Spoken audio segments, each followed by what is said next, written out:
was identified as mentally retarded, put back from the 5th grade into the 4th grade, and stayed in that category until I got out of high school. I don't have any college training, but I met a high school teacher who one day changed my life. I was waiting on another student, and when he came in, he said to me, "Young man, go to the board and write what I'm about to tell you." And I said, I can't do that, sir. He said, "Why not?" I said, "I'm not one of your students." He said, "It doesn't matter, follow my directions now." I said, "I can't do that, sir." He said, "Why not?" I said, "Because I'm educable mentally retarded." And he came from behind his desk and he looked at me. He said, "Don't ever say that again. Someone's opinion of you does not have to become your reality." And as he talked, my heart began to beat fast. Tears began to run down my eyes, and I was in the back just listening to him, because the speech he was giving, that speech was for me. And he said, "Les Brown," he said, "if you want to do anything worthwhile in life, you've got to be hungry." I told Mr. Washington I wanted to become a disc jockey. And so I started working to develop myself. He said, "I want you to practice every day being a disc jockey." I said, "But I don't have any job now." He said, "It doesn't matter." He said that it's better to be prepared for an opportunity and not have one than to have an opportunity and not be prepared. And as I was working to develop myself, I applied for a job as a disc jockey, WMBM on Miami Beach. I went to a guy named Milton Butterball. I said, "How you doing, Mr. Butterball? I'd like to get a job as a disc jockey." He looked at me, he said, "You have any broadcast background?" I said, "No, sir, I don't." "You have any journalism background?" I said, "No, sir, I don't." He said, "We don't have any jobs available." I said, "Yes, sir." I went back to Mr. Washington and I told him. He said, "Don't take it personally." He said, "Most people are so negative, they will have to say no 7 times before they say yes." He said, "Go back again." So I went back again. I said, "How you doing, Mr. Butterball? My name is Les Brown." He said, "I know what your name is. What do you want?" I said, "I'd like to know whether or not you have any jobs for disc jockey, sir." He said, "Didn't I just tell you yesterday we didn't have any jobs?" I said, "Yes, sir, but I know whether or not somebody got laid off or somebody was fired, sir." He said, "No one was laid off or fired. Now get on out of here." I came back the next day like I was seeing him for the first time. I said, "Hello, Mr. Butterball, how are you?" He looked at me with rage. He said, "Go get me some coffee." I said, "Yes, sir." And I went to get him some coffee. After a while, I would get their lunch and dinner, and I would go in the control rooms and take the disc jockeys their food, and I would not leave until they would ask me to leave.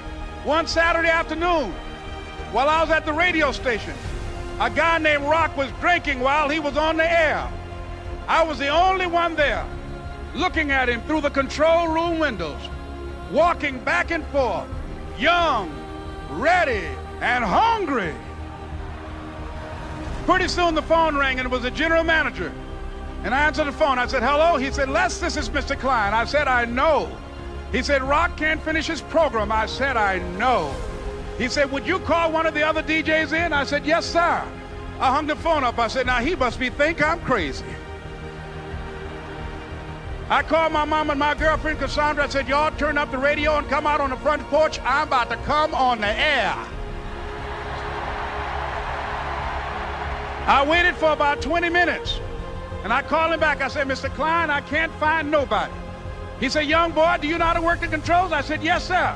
He said, "Go in there and don't say nothing here." I said, "Yes, sir."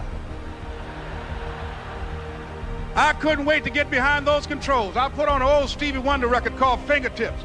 I sat down behind that turntable. I said, "Look out, this is me, LB Triple P, Les Brown, your platter playing papa. There were none before me, and there will be none after me. Therefore, that makes me the one and only. Young and single and love to mingle, certified, bona fide, indubitably qualified to bring you satisfaction, a whole lot of action. Look out, baby, I'm your love man." I was hungry. I was hungry. You got to be hungry. Begin to know that you have greatness within you.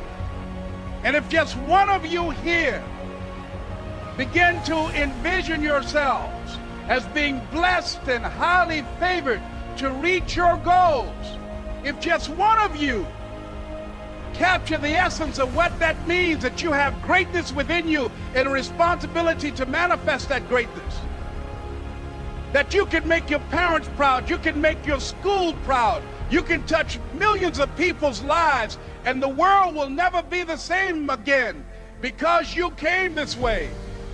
It was hard, ladies and gentlemen, coming to speak to people. And I was facing financial difficulties in my own life. I was behind on my bills and my dreams, and I'm saying to them, you can live your dream. It was hard, ladies and gentlemen. It was very difficult to pick myself up each day believing that I could do it. There were times that I doubted myself. I used to ask myself, can I do this? And something said within me, you're the one. Don't give up on your dream. By continuing to push forward, by continuing to run toward my dream, that one day I would have my own talk show. It's a long shot, ladies and gentlemen, from Liberty City, an abandoned building on a floor, never knowing my mother or father. It's a long shot. Being here with you today in this dome in Atlanta, it's a long shot. No college training, labeled educable, mentally retarded, but I kept running toward my dream. Don't stop. Don't stop running toward your dream.